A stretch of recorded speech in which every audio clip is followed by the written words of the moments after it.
surface de la conscience. À part, bien sûr, il y a des gens qui sont dans une lutte suprémaciste blanche très active, donc là, c'est clair, c'est là. Mais c'est plutôt quelque chose qui va forcément aller fouiller dans notre inconscient, dans le trip. Et donc, c'est pas facile de faire ressortir ça. Mais c'est important pour pouvoir lutter contre et pouvoir le déconstruire. Donc, je le disais, il y a la question des silences. Et je cite celui-là, et je ne suis pas exhaustive, je parle à partir du chemin que nous, on a fait avec le MAP. Donc, voilà, une des choses qui est vraiment beaucoup ressortie. Après, il y a interroger aussi les oublis. Notamment, il y a des questions qui n'apparaissent pas beaucoup dans la gauche et la gauche progressiste ou les mouvements progressistes. La question de l'antisémitisme à gauche, par exemple, c'est quelque chose qui a du mal à... c'est aussi un angle mort et c'est une question qui a du mal à être problématisée comme telle. Et voilà, on pourrait y revenir, mais il y a aussi la question de la romaphobie.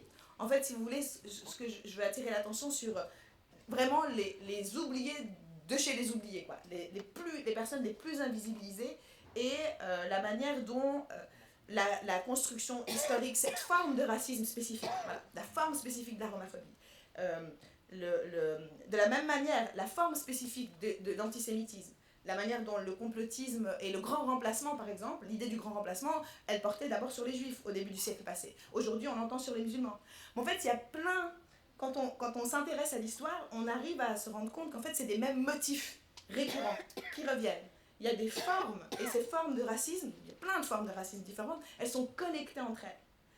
Et j'insiste là-dessus, pourquoi ? Parce qu'en fait, la racialisation, de nouveau historique quand on s'intéresse à l'histoire, c'est pas du tout qu'un processus qui a eu lieu dans les colonies et en dehors de l'Europe, c'est aussi la construction des minorités et des groupes marginalisés en Europe. Et en fait, connecter l'histoire au sein de l'Europe et en dehors de l'Europe, comment est-ce que tout ça se nourrit et est nourri par l'essor du capitalisme et du sexisme, c'est ça en fait vraiment complexifier le regard.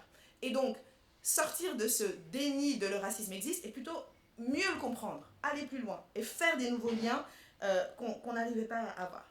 Alors, interroger ces aveuglements, donc là c'était plutôt pour insister, donc les oublis c'est la non-conscience historique, c'est dans ce sens-là aussi. Les silences c'est je ne sais pas quelle parole porter parce que j'ai l'impression d'être piégée, je ne sais plus par où commencer. Et les aveuglements, c'est plutôt ce qui est là devant nous et qu'on ne peut pas avoir. C'est trop. Et là, je pense notamment à vraiment les formes de mise à mort contemporaine, quoi, aux frontières de l'Europe. Et ça, c'est quotidien. On sait comment les médias participent aussi à repousser notre sensibilité par rapport à ça. Le vocabulaire qui existait, en fait, si vous voulez, c'est pas juste le racisme qui est déjà là, c'est la manière dont le racisme tue au quotidien et on en est consciente. Et c'est pas un cas isolé ou un cas récurrent de violence policière, c'est structurel. Ça fait partie de la manière dont on gère nos frontières. Donc voilà, ça c'est des choses qui sont là et qu'on peut pas voir. Parce que du coup, on a une dissonance, quoi. On peut pas croire qu'on est dans un système démocratique, croire qu'on travaille, qu'on a un projet... qu'on va de l'avant, qu'on a un projet, qu'on construit un projet de société basée sur de la solidarité et se rend compte que collectivement on baigne là-dedans et qu'on vit avec ça. Et enfin, je voulais parler de éviter les pièges.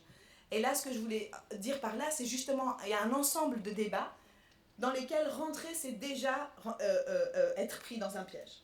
C'est-à-dire, et c'est là, hein, c'est ce que j'entendais par l'extrême droitisation des discours publics, c'est la manière dont des groupes sont conçus, posés, proposés dans l'intitulé de la question, comme étant distincts du groupe national, comme étant incompatibles, dangereux, avec un groupe national, avec l'idée qu'on a de la nation.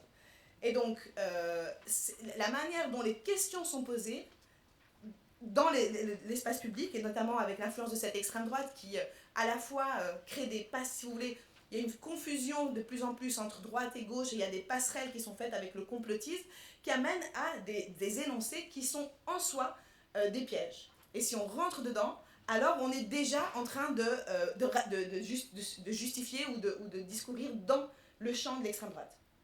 Et donc ça, il faut faire très attention à ces discours qui posent d'emblée une opposition, une exclusion, une suspicion. Et en fait, du coup, pour les personnes racisées, c'est un piège parce qu'elles sont placées toujours dans cette posture de se justifier, montrer patte blanche, etc. Et en fait, c'est une accusation dont on ne peut jamais se laver complètement.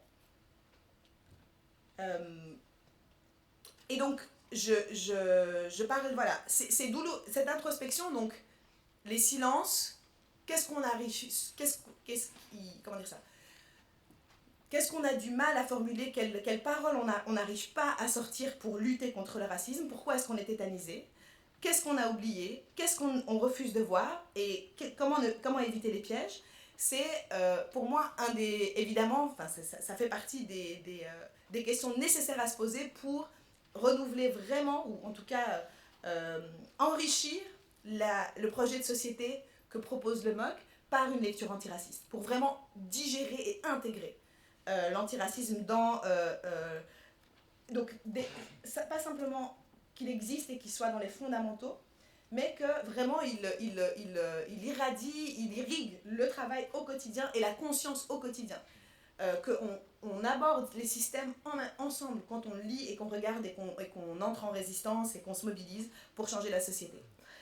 Et du coup, comme je disais, sortir de la culpabilité. Nous, ce qu'on exhorte à faire en permanence, les organisations avec lesquelles on travaille, c'est voilà, sortir de la culpabilité pour rentrer en responsabilité. Donc il ne s'agit plus de... moi, il est temps de dépasser cette culpabilité qui nous paralyse et de rentrer en responsabilité. Et qu'est-ce que ça implique concrètement ? Lors de nos nombreuses discussions aussi dans le cadre des formations, donc je vous le disais, on s'est rendu compte qu'il y a déjà plein de choses qui existent, des laboratoires en fait. Dans les régions où on est le plus à l'écoute de ce qui se passe sur le terrain et on laisse les gens s'auto-organiser, en fait, il y a déjà plein de poches de résistance qui existent. Mais par contre, elles ne sont pas pensées de manière transversale, elles sont très locales. Et donc, on a un sentiment qu'il y a telle initiative ici, telle initiative là-bas, mais il n'y a pas une mise en lumière, si vous voulez, de manière transversale, à travers les constituantes et les régions, de tout ce qui se fait déjà au MOC. Et du coup, partir de ce qui se fait, partir du bas, évidemment, quand je dis partir du bas, c'est partir donc aussi des vécus et des besoins des personnes racisées, et amplifier ce qu'il y a déjà, c'est une des manières aussi de prendre conscience, comment dire ça, de permettre à la lutte antiraciste d'être une opportunité de mieux se relier, en fait, à son public, de mieux se relier à son terrain et de justement briser les obstacles qui empêchent ce lien et la construction de cette solidarité. Donc, se responsabiliser, amplifier ce que disent, ce que font déjà, ce que veulent déjà visibiliser les personnes racisées, mettre au cœur de la lutte antiraciste, enfin de la démarche antiraciste au MOC, les vécus, les besoins de ces personnes-là, et aussi rendre le mouvement accueillant. Alors, tu as dit tout à l'heure qu'il y aurait un atelier sur les safe spaces, et en fait, voilà, on pourrait avoir une discussion là-dessus, c'est quoi la mixité, c'est quoi la non-mixité, etc. Mais dans un cas de mixité, en tout cas, donc, je reviens juste, quand je disais amplifier et partir du bas, forcément, ça implique de laisser de l'espace pour que les personnes puissent s'organiser et puissent être entre elles et faire émerger une parole collective sur leurs conditions. Mais ensuite, le mouvement est un mouvement mixte où se rencontrent plein de gens avec des positionnements sociaux différents, et c'est important de rendre le mouvement accueillant. C'est-à-dire que de travailler sur la manière dont on laisse justement de la place, quelle place on laisse aux personnes racisées au sein du mouvement.